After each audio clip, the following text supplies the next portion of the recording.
Ayan, yung tinulang manok ko. Ayan. Tinulang manok. Sayote ang nilagay ko. Ayan.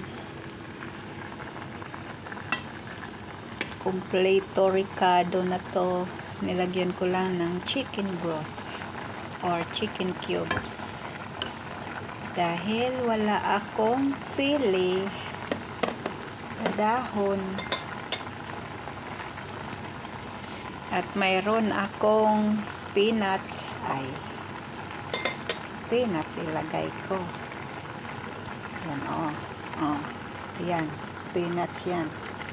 Walang dahon ng sili. Bagong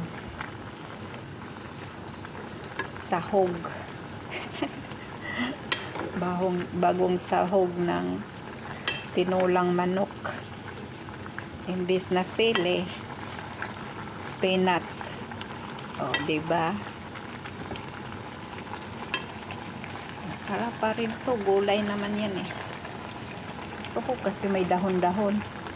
Yung available lang dahon dito is spinach saka talbos ng kamote. Pero yung talbos ng kamote ay gawin kong salad. Kaya ito na lang. Yan na. Let's eat, mga idol. Ayan na yung tinulang manok ko na bagong ingredients.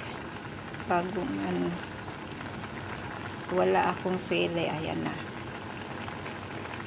Naglangoy-langoy na ang spinach. Thank you for watching. Let's eat. Bye-bye.